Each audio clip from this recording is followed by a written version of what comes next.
You're listening to the Doc Lounge podcast. This is a place for candid conversations with the healthcare industry's top physicians, executives, and thought leaders. This podcast is made possible by Pacific Companies, your trusted advisor in physician recruitment. Welcome to the Doc Lounge podcast, your go-to destination for insightful conversations with leading healthcare professionals. I'm your host, Stacey Doyle, Senior Director of Marketing at Pacific Companies. In today's episode, we're delving into the fascinating world of migraine treatment with Dr. Kevin Smith, an ear, nose, and throat specialist, or ENT, and facial plastic surgeon whose pioneering work is transforming the lives of migraine sufferers worldwide.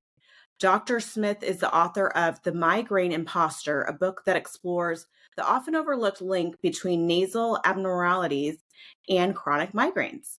With over 4,000 successful procedures and a remarkable 90% success rate, Dr. Smith brings a wealth of knowledge and practical experience to our discussion today. In this episode, we're going to uncover the hidden link between these nasal irregularities and migraines, and learn about how Dr. Smith's innovative surgical approach is offering, really profound relief for migraine sufferers, and explore the future of migraine treatment. So sit back and relax and enjoy an amazing episode as we unlock these secrets with Dr. Kevin Smith. So I want to go ahead and welcome you, Dr. Smith, to the podcast, and would love to just learn a little bit more about you and what got you into the world of everything you're doing today. Well, thank you so much for having me. I'm very excited to be on the podcast and to share what I know and to help people who are out there suffering needlessly. I am, like you said, an ear, nose, and throat facial plastic surgeon, double board certified. I've been practicing about 30 years. Went to University of Michigan, Go Blue. We won the national championship in football, and I had a football scholarship there. And I actually went there because I knew I wanted to be a doctor. So whoever was top 10 football, top 10 pre-med, that's where I decided to go. And then decided to come back home to Texas, went to medical school at the University of Texas, McGovern Medical School, and did my residency in ear, nose, and throat there, and then a facial plastic surgery fellowship in Birmingham, Alabama. Came back to Houston, set up my practice in the medical center, the largest in the world, and stayed there for about 17 years until I moved to my current location, which is north of Houston in the Woodlands, Texas. Nice. So what originally, thought, okay, hey, I want to be an ENT or I want to, be a facial plastic surgeon. What made you do that? Well, it goes back to being in tune with your personality. In high school, I was in drafting class and entered into some home design competitions and placed. And then I was a junior draftsman at this company during the summers, redrawing these old yellow drawings. But, it required me to be very exact and detailed and accurate. And so that's just part of who I am. And I've always liked these fine, dainty, intricate things, whether it's my toy cars I used to put together or my little football men on those little electric football machines we used to get. I'd have them painted exactly like they should have been. So that's just being in tune with the artistic side of me. Once I got to medical school, though, I really enjoy the head and neck anatomy. It's very confined to just the head and neck. There are bones, there's muscle, there's fat, there's tissue, there's nerves. It houses all the senses. And I really enjoyed that. And at the time, I'm going to be honest, I didn't know there was a specialty called ear, nose, and throat at that time as a first year. So as I got to my third year, I recall one of my classmates saying how they just enjoyed this rotation on ENT. The residents were nice and the attending seemed to be cool. And I was like, what is ENT? And they told me, and I was like, you mean there's a specialty in this area only? So I immediately went and asked the chief resident if I could scrub in on cases because I was doing psychiatry, getting out at noon every day. And so I would go get out at noon, go scrub with them. And the rest was history. I loved it. Got to know the folks there at UT really well, applied, got in, and then decided after my residency in ENT that I really should know how to do a good rhinoplasty. And so that set me on the course of getting a fellowship in facial plastic surgery. So now I mainly do rhinoplasties, eyelid surgery, and facelifts. Those are the three main things that I do. So it fulfills my personality. I mean, I love the intricacies of both. the creativity of the facial plastic surgery, because you have to be an artist. You really have to be an artist to put incisions on people's faces and make them look better. Oh, that's so cool. That's really neat. Now tell us, I've heard that there's now something called a headache fellowship. Do you have any advice for, like, thinking of residents that are becoming, they want to be you? What would any advice you'd give to them? Well, the fellowship it'd have to come from me, because the procedure I do was developed by me. And if somebody else tried to do it without the proper training, you won't get the results that I get. And people would then think that, oh, I guess my migraines are caused by something else. But there are fellowships. You have to go back to medical school. Let's go back there and talk about how migraines are taught, even currently, that they originate in the brain. A vascular dilation of vessels in the brain causes the pain. And I was with that mindset for a long time, until I got into ENT and noticed early on that I was doing surgeries on people with these really bad headaches, and they would go away. So initially, I thought, wow, okay, these headaches are acting like migraines. And I called them migraine imposters, because I looked at the data and they were coming in with these histories of migraine, but they were getting better. And so I said, well, no, these can't be migraines, because migraines are in the brain and I'm doing something in the nose. And so let's try to get some of these migraine patients in here to see if they have what I'm looking for. Mm-hmm. So I do this. And one day I was on television on national television. And I said, if you have migraines and they aren't getting better, you can have access to my expertise by just getting a sinus CT scan, send it to me. I will see if you have the abnormalities that I know cause these migraine imposters. Well, I got scans from all over the country, and you can look at this as a randomized trial, right? These are people across the country who have migraines. They've seen all the expert neurologists. I don't diagnose migraines, okay? Mm-hmm. People come to me already diagnosed. Mm-hmm. And I started getting these scans in my office. And, I had an idea what percentage might, have the abnormalities. But as I looked at all these scans, nearly 100% of the scans had the abnormalities that I know cause the pain. And they come in, get the procedures. And like you mentioned earlier, the success rate is about 90%. And it gets better, because you can understand the things I do now are a little different from the things I used to do.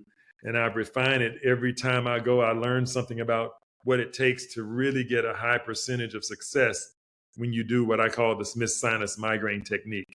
And it's very intricate, very detailed. You have to be very exact. You have to know what to look for, first of all, on the scan, and then how to correct it properly without causing a problem, because you can go in there and just be cavalier, end up with some scar tissue, and then now you're back to square one.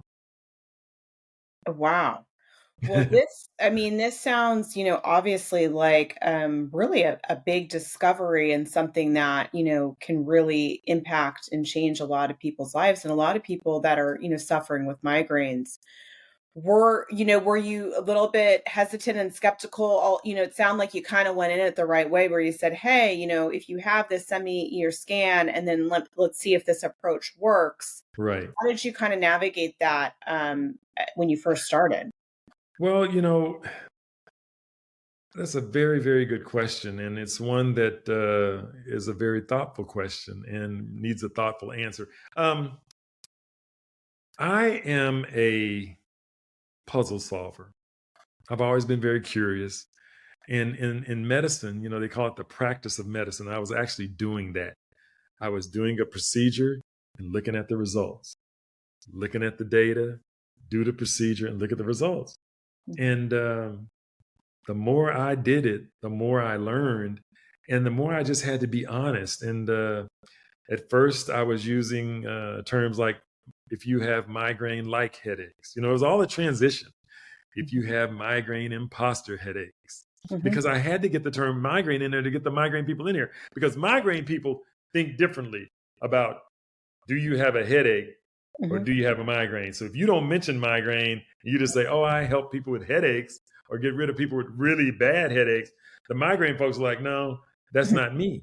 So I had to use the term somehow. And then finally, after that stint on television where I started getting all these scans, and they had what I was looking for, and they'd all been to all these top neurologists everywhere. And these are all type of migraine. Even though in my title of my business is the Sinus Migraine Institute, the procedure that I do, it eliminates all type of migraines: tension, ocular, hormonal, hereditary, some people with Arnold-Chiari disorders, hemiplegic migraines that resemble a stroke. I mean, these people come in and they get blindness in an eye, slurred speech, weakness in their arms and legs, can't walk, tremors, and all that goes away after I do my Smith sinus migraine technique. So it's just being mindful. And I just had to be honest with myself and say, look, you really are doing a procedure that is eliminating migraines in people who have been diagnosed by neurologists all over the country. And it just is what it is. And so it's pretty fascinating, to be honest with you. That's really fascinating. And it sounds like you also have a marketing brain, bringing in, okay, the migraine imposter or migraine like, or a migraine light, however you're going to say it, to Yes. still get people to, want to, okay, this could be me, or this is me. So Right. Love that. Tell me a little bit more. So there seems to be a connection here between nasal irregularities, maybe is it deviating septums? What is it that you're kind of seeing that you say, aha, I can help you? It's a mixture of things, and it's individualized depending on what I see on the CT scan. The procedure that I do, although it's called the Smith sinus migraine technique, it is really customized based on what I see on the CAT scan. One of the most common abnormalities is a deviated septum, and that's acquired generally by injury to the nose. But there could be other problems with the turbinates, which are the very sensitive structures in the nose. They're like the filters of the nose. There can be abnormalities with them. There can be, people even with normal septums can have problems with the turbinates, or even have sinus disease within the sinuses too. So there's kind of like three parts: the septum, the turbinates, and the sinus. And you have to look at all those and know critically what you're looking at to know. I've gotten to the point now where if people tell me where they feel their pain, I sort of know where in the nose or sinuses I need to look, what's probably causing the problem. Yeah. So now you've done over 4,000 procedures. You have a 90% success rate. I'm assuming there's some misconceptions that you want to, dispel about migraines since you've been doing this work. Yeah. And the biggest one is that it's not in the brain. It's in the nose. Now, when you look at it, though, anatomically, the nose is very close to the brain. These abnormalities are right next to under the brain. And when you look at the nose is a very sensitive structure. Think about it. I don't know if you've ever had a COVID test, but those first COVID tests, they put that swab all the way back in your nose, and it hurts. And it hurts until you remove the swab. Right? Mm-hmm. So in a sense, what I'm doing is these people with these migraines have abnormal noses, and I'm making their nose normal. I'm normalizing their nose so it acts like someone who doesn't have migraines. So it's not an artificial procedure that I'm doing. I'm not cutting nerves, which would be abnormal. I'm not putting in an implant of some kind, some electrodes with a battery pack. I'm not doing that. I'm not repeatedly injecting you with some toxins to help block the nerves. It's just a procedure that normalizes the nose so that the nose works normally and does not respond to the outside stimuli, which are known as triggers. I mean, you look at migraines are basically named after their symptoms or their triggers. Oh, I see things in my eyes. Oh, you have an ocular migraine. Oh, I get stomach cramps. Oh, you have an abdominal migraine. Oh, people in my family all have migraines. Oh, you have, hereditary migraine. Or I get migraines when I have my period. That's a hormonal migraine. The label is good in a sense, but really, it doesn't help as far as you're trying to get rid of them. What I believe in everything that I do is you have to get down to the root cause of a problem. And the body is made in a very logical way. So when you stumble upon something like I did, you really have to look at it and understand it. And there are a lot. I'm so happy that this is going out to physician and executives, because a lot of times doctors will get in the mindset of just staying with what they learned and not opening up their minds to new and different things. And being the first can be very difficult and challenging. But with respect to eliminating migraines, I'm the expert because I don't know of anybody else that's doing it. So, it's just a matter of me getting out and sharing the word. I have some patents and things in the works, but it's a matter of me. I've got a lot of work to do because there are 40 million people in the United States with a migraine and 1 billion people in the world. So I've got to train other surgeons in my technique. That way we keep the standards high, we keep the success rate high.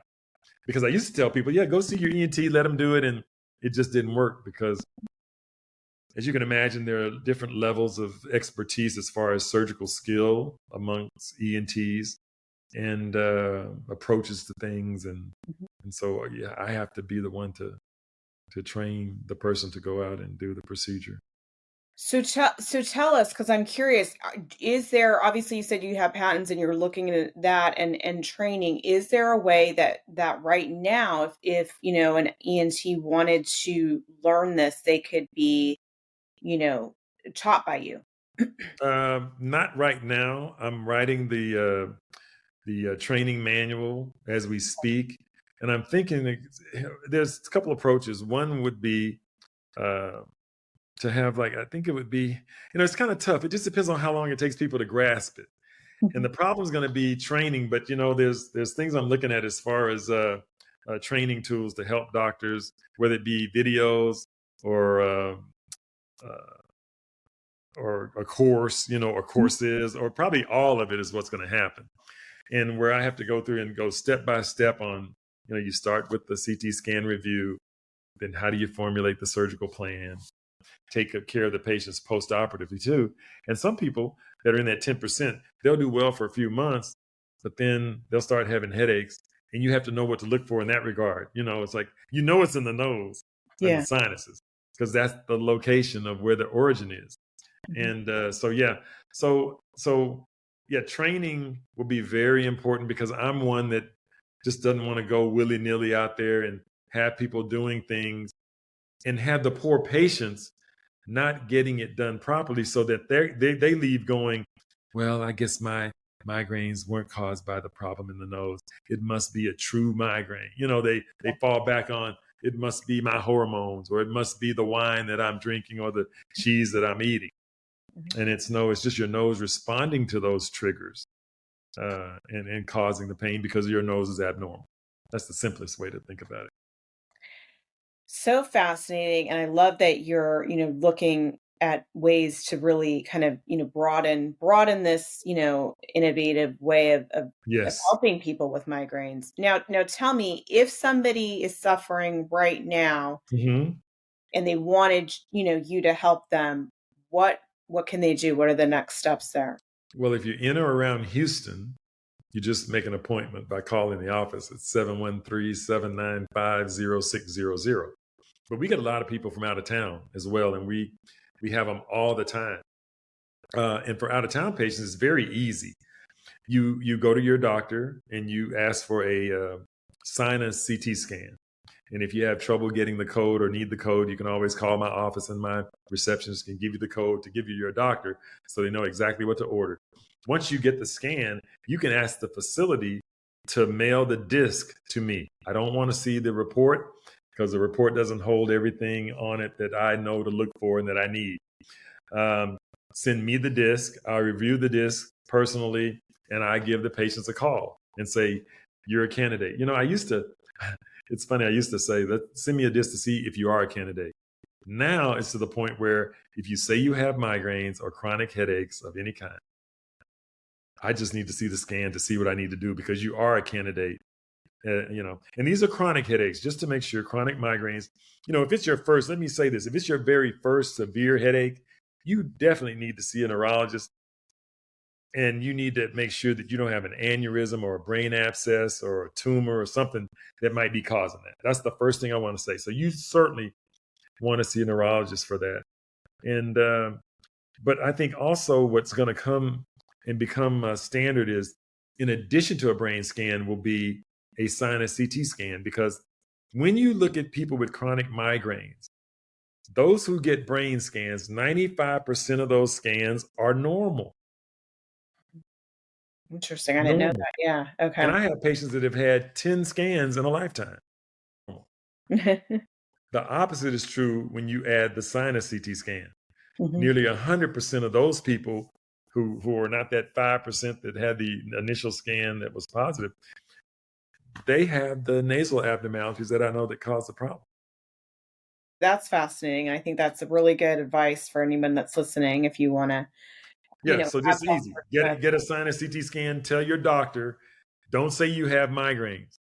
Mm-hmm. Mm-hmm. Say I'm having facial pain and headaches, really, really severe, which is what it is. Mm-hmm. Because a lot of people, when you think about this, say, "Oh, my head hurts here. It's in my temples. It's in my cheeks. It's behind my eyes." Those are the nose and sinus areas. Mm-hmm. They just are. So tell your doctor, I'm having facial pain and headaches. I need a sinus CT scan. Get the scan, send me the disc. I'll call you, tell you you're a candidate. Here's what needs to be done. You come down to Houston, you stay for a week. The surgery is covered by insurance. It takes me about an hour to perform. Usually by the second day, people are taking Tylenol. And I tell people who are from out of town, I want you to go for walks, go to the mall. People in town, go to the grocery store, run your errands. You're taking Tylenol. You're not going to be knocked down for 1 week.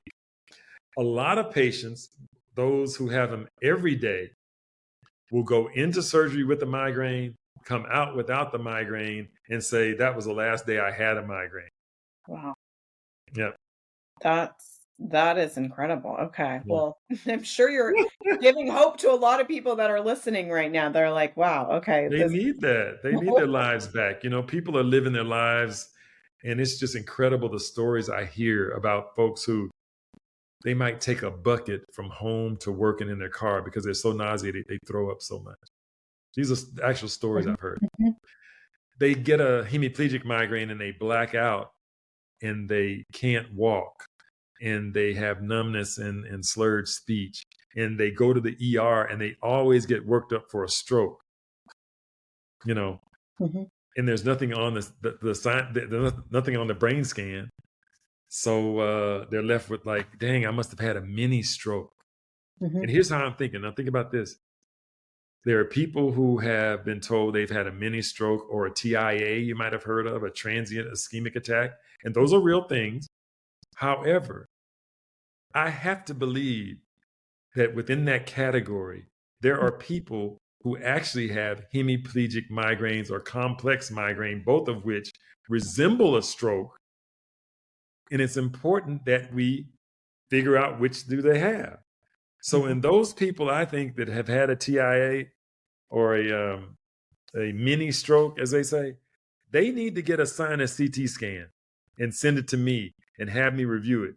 Because there's a big difference between walking around and putting on your health questionnaire every time, oh, I had a mini stroke, and saying, oh, I had a hemiplegic migraine, but Dr. Smith took care of it. I don't have it anymore. That's a big difference. So this is how my mind works. You see how I'm tying it into all these little things that are like, and this just came to me about 2 months ago. I was like, TIA, because I kept asking people, well, what did they see on your scan, your brain scan? And as soon as I hear, well, that means there's no commitment. There wasn't a bleed. There wasn't a clot. There could have been a small little fleck of something from the carotid that might have blocked some vessel transiently. There could have been. Mm-hmm. But I say, what does it hurt to get a scan of the sinuses and make sure they didn't have a hemiplegic migraine that resembles a stroke? We all know it resembles a stroke. So, some people are going to get mixed up in that category. Love that. How are you thinking, Dr. Smith, of how you're going to keep, innovating in the field of migraine treatment? Like how are you? I think you just kind of said a little bit about how you're always staying, on the forefront of things by really listening to your patients. But I'd love to hear more. Right. Well, what's really fascinating to me are the people who have these associated symptoms that go along with their migraines. They might be pseudo seizures, blindness, tremors, stuttering, the paralysis, the weakness, the tingling, the irritable bowel. And I have people who have, for instance, one lady told me, Dr. Smith, my headaches are gone, but I've been constipated since I was 19 years old, and that's gone too. So I just have to make a note, I'm making notes like, what? Why would she tell me that? Because it's a big deal to her. Mm-hmm. Had a 17-year-old who has irritable bowel and said, Dr. Smith, I can't eat pasta and breads. I'm thin as a rail, but my stomach's always a little bloated and uncomfortable. She comes in at her third or fourth visit after surgery. She goes, my headaches are gone. Oh, and by the way, Dr. Smith, I can eat whatever I want. My stomach's flat and I feel so good. And I just have to make the mental notes on that. Mm-hmm. Or people, I have several people who stutter during their migraines, and their stuttering goes away, or their tremor goes away. And so those are things I'm making notes on to figure out what is all this about. Do people with essential tremor, and that's all they have, do they have the same abnormalities that I'm talking about? Do people who have irritable bowel, is that some way connected to it?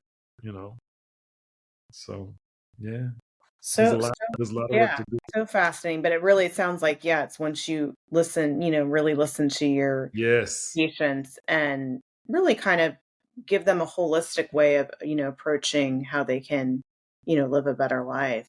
Mm-hmm. Wanted to ask you, for our listeners out there, both, physician audience, healthcare executives, and then, just our regular lay people that are listening that may be suffering from this. You do have the book. You wrote the book, The Migraine Imposter. Yeah. Tell us how we can get a hold of that and give us a little bit more information. What's in that book? Well, the book is called The Migraine Imposter, and I'm going to have to tell you, it's on hold right now. I have 1,000 copies ready to order, but I really feel, and my office manager feels, we need to write like a little foreword or something explaining that this is old information, which it is. It's a great book, though. Mm-hmm. And it has a lot of great science in there. It's written on an 8th grade level, easy to read. And it takes you through this discovery of finding out that these abnormalities in the nose can cause these migraine imposter-like symptoms. Mm-hmm. And in that, it has a lot of ear, nose, and throat studies on what are called contact headaches. And the studies there show that the success rate anywhere from 77% up to nearly 100% success when you address these abnormalities in the nose. And then I did a study where it looked at septoplasty in people with suspected migraine, is what I called it. And my success rate at that time was like 88%. Their scores went up as far as how they felt and after the surgery. And so it's coming time now where I need to do some more research, of course, but I'm private practice. I'm out here hustling and working. But it's going to take that to start, writing some journal articles. But I can tell you, when I did submit an article of that suspected migraine study I did, it didn't get accepted, and so, I'm not going to fight people, but I thought it was a pretty novel approach to suspected migraines to talk about the effect of septoplasty. But, it's coming, it's coming. I got a lot to do, and I'll be doing a lot for the rest of my days, I tell you. I love that. What advice would you give, the fellow physicians to kind of, it sounds like you have the confidence, you have the, you keep following your instinct and your intuition. How would you, what would you want to impart on, your That's fellow? a very, very good question. And I thank you for asking it. To the physicians out there who are listening, if you have someone with chronic headaches or chronic migraines who've seen you over years, you've tried all the meds, they've had a hysterectomy, they've done the implantable device, they try the Botox, and they're still coming to you. Even if it's a first time, not even over years, I think it's incumbent upon you to explore other options, meaning get a sinus CT scan of the head and neck area. have that sent to me. Let me take a look at it and let me tell the patient if they have the abnormalities that I know that cause the problems. I mean, the days of just seeing these people over and over, they get frustrated, you're frustrated. And like I like to say, don't let a headache patient be your headache. Send them to me because I love them, because I can fix them. So yeah. So in addition to getting the brain scans, I think it's incumbent upon all doctors with these chronic migraine patients, chronic headache patients, cluster headache patients, to get a sinus CT scan and have the disc, have them get a copy of it and send it to me. And let's get these people well.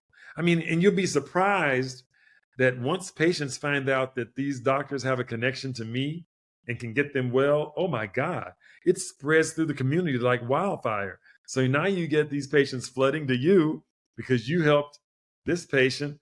And it just makes the world a better place. Everybody gets healthy and happy. And there's nothing like having patients. I call it removing the migraine mask. Patients come to my office like this. And then they come back and it's like, hi, Dr. Smith, I'm doing so good now. Da, da, da, da, da. Yeah. So it's amazing. It feeds me. It really is. I'm actually very fortunate that I'm doing what I was designed and put on this earth to do. It's my passion. It's my purpose. I love it. It never gets old. It's like Christmas to me, because one, I have to get the scan and I'm always like, okay, are they going to have it or not? I read over the questionnaire. Okay, 40 years of migraines. They have all this tingling and blindness and this and that. They're forgetful. And then I have to see, do they have it? Okay, yes, they do. Okay. Then I call them and tell them they come down. Then I do the procedure. I'm like, okay, did the procedure work? Oh, I've got to wait several weeks, and 90% of them, will tell me, Dr. Smith, thank you so much. I mean, it's really incredible that, these people have been to see so many doctors and they've been so disappointed and they're at their wits' end. And unfortunately, they're depressed, they're disabled, they can't work, they're losing their marriages over it. And then unfortunately, there's some of them that want to end their lives and some of them that do, because they just can't take the pain every day. So we owe it to all of them to give them a chance, to give them hope that they can get better, that they can get well and not have to live in the fear of having a migraine. And so what I do, I start my visit off like this. I'll read the questionnaire. I look at the scan first. Then I go see the patient. And the first thing I say is, I'm Dr. Smith. Thanks for coming to see me. I just want to let you know, I looked at your scan and I'll be able to help you. And there have been numerous times when I say that, they go, oh, thank goodness. I was hoping you would find something. These people want me to find something. Mm-hmm. There are others, though, that'll break down and just start crying, just get real solemn and just look at the ground and just start weeping because they know, oh my God, I finally have a doctor that's giving me hope. Instead of, well, let's try you on the newest med is this, let's go with that. Have you tried that? Yeah, I've already tried that. Okay. I can't afford that. It costs $1,000 a month. I can't afford it. So they're feeling boxed in. It's like, I can't afford the medicine, even if the medicine helps. Mm-hmm. But then the medicine has side effects. They don't feel like themselves. They have brain fog with that. They're forgetful, but it beats the alternative, having the severe pain. So yeah, so that's what I do. So to all the doctors out there is an answer. There is hope. You can give these people a migraine-free life by getting a sinus CT scan, which gets this part of the face. The brain scan, think about it, this is a headache, this is head pain. In its basic form, they're having head pain. Some of it's the ear, the temples, the forehead, the top of the head, the cheeks, behind the nose, between the eye. That's right through here. Okay, so let's not shortchange them by just getting a scan of the brain when people have head pain. Mm-hmm. We need to be looking at the sinuses. And then if those are normal, we need to look at the teeth and the jawbone and figure out what's causing it. It makes a lot of sense when you say it that way.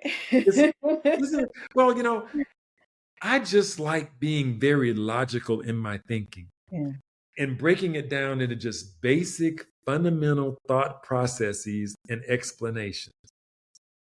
Headache is head pain in its simplest form. And this is your head. It does not make sense to only look here in the brain when my head hurts.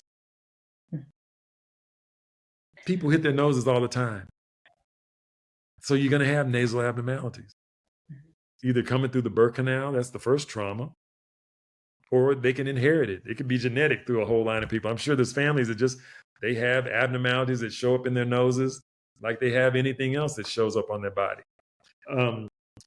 And when you think about it, the many times that kids that we fall in tricycle accidents, swinging accidents, elbows, mothers getting hit with the baby's head while they're on the lap. I've heard all this, football, basketball, soccer, kids are playing soccer on all these sports at an earlier age. So they're set up to have nasal abnormalities. I was just at the Super Bowl activities. Why? Because NFL players have headaches and migraines at a much higher percentage than the general population. They also suffer from sleep apnea at a much higher percentage than the general population. Why is that? So you think about it. Professional athletes have played a contact sport all their lives, right? Mm-hmm. But not only just football, they played basketball, baseball, soccer, all these things. So they have a higher likelihood of having been hit in the nose and sustaining an injury. And that is the simplest answer as to why they likely suffer from all these conditions at a higher rate than the general population. It's that simple and easy. Well, I want to thank you, Dr. Kevin Smith, for being a part of this podcast. I mean, just to hear, why you're doing what you're doing, I think is so, moving and touching. And I hope that, our audience that it's listening, that it resonates with them as well. Just how to, be an advocate for patients and be always looking for what might, be the cause of things and being open-minded, Yes. And like you're saying, having a logical approach, an approach that can bring relief and really, so much joy to people that have been living with pain. And I know several people that suffer from migraines, and it's like what you're saying, it's a daily thing that can really be life altering. So it is. To have a potential way to have something that can help remedy that is huge. So I think your work is quite impressive.